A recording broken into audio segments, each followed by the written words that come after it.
Баршаңызға сәлем достар, менің арнама қош келдіңіздер. Бүгін сіздермен осындай ерекше дәмді рецептпен бөлісетін болам. Ендеше видеоның соңына дейін қарап, менімен бірге жасап көріңіздер. Бізге қажетті ингредиенттер ет, кез келген ет бола береді. Пияз, сәбіз, сарымсақ, бұрыш және помидор, тұз, томат қажет болады. Алдымен етімізді осылай ұзынша етіп турап аламыз. Қызып тұрған табамызға майымызды салып ерітеміз. Егер сіздерде сары май болмаса, сұйық майды қолдана берсеңіздер де болады. Қызған майымызға етімізді салып, араластырып қуырып аламыз.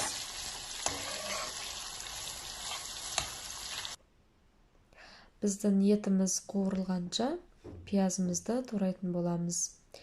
Пиязымызды да ұзынша етіп турап аламыз алдымен, одан кейін ұсақтап турайтын боламыз. Етіміз қызарғаннан кейін пиязымызды салып қуыратын боламыз. Араластырып аламыз. Енді болгарскийімізді де осылай ұзынша етіп тураймыз. Сарымсақ екеуін тураймыз. Міне турап алдық. Енді табамызға салып араластырып қуырып аламыз оны да. Енді сәбізімізді үккіштен өткіземіз. Егер сіздерде үккіш болмаса, онда ұсақтап турасаңыздар болады сәбіз тез пісу үшін. Сәбізімізді қосамыз, енді жақсылап араластырып қуырып аламыз.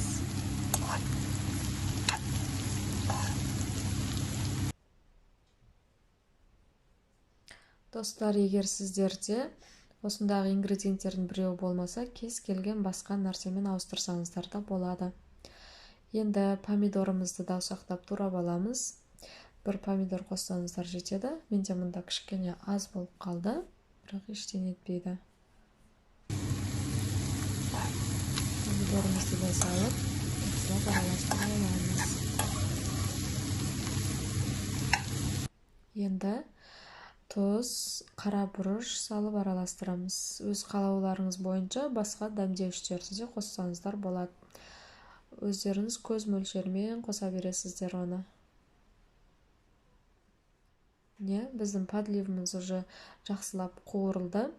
Томатты да салуды ұмытпаймыз. Енді барлығын жақсылап араластырып, кішкене үстіне су құйып, баяу отта қалдырамыз піскенше. Суды подливтің бетіне шыққанша құйсаңыздар болады. Егер сіздерде адам көбірек болса, осы ингредиенттерді 2 есе етіп көбейтіп жасауларыңызға болады. Астын баяу қалдырып, бетін жауып қоямыз піскенше. Біздің подливіміз дайын болғанша біз қамырын дайындайтын боламыз. Мен қамырды алдын ала илеп дайындап қойдым. Қамырға дрож қосып, кәдімгі ашыған қамыр дайындасаңыздар болады. Аштып, мен холодильникке салып қойдым. Осылай бөліктерге бөліп аламыз. Пока біз қамырымыз дайын болғанша суымызды отқа қойып қоямыз. Қайнай берсін. Міне бөліп алған қамырларымызды осылай жайып аламыз. Қатты жұқа қылмаймыз және қатты қалың қылмаймыз. Примерно 1 сантиметрдей болады. Барлық қамырымызды жайып алғаннан кейін міне мантаварканың листін майлаймыз және қамырымыздың арасында майлап аламыз. Жақсылап майлап аламыз, қамыр бір-біріне жабысып қалмас үшін. Өйткені біз қазір қамырды бүктеген кезде ол бір-біріне жабысып қалуы мүмкін. Сол үшін арасын жақсылап майлаймыз. Міне осылай 2-ге бүктейсіздер. Қатты баспайсыздар, жапсырмайсыздар, тек қана 2-ге бүктеп осылай салып аламыз. Барлық қамырымызды жайып осылай салып аламыз. Міне біздің суымыз да уже қайнады, міне как-раз. Енді осы қайнап тұрған суға қамырымызды қойып 20-25 минут пісіріп аламыз піскенше.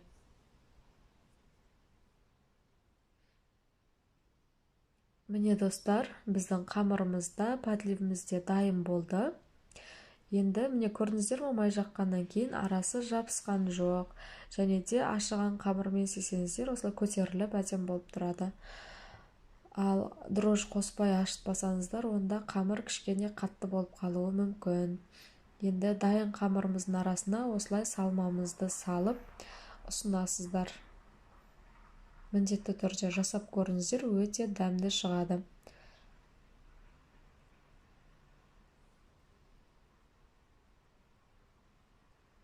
Міне достар, біздің тағамымыз дайын. Егер де ұнаған болса, лайк, комментарий қалдыруды ұмытпаймыз.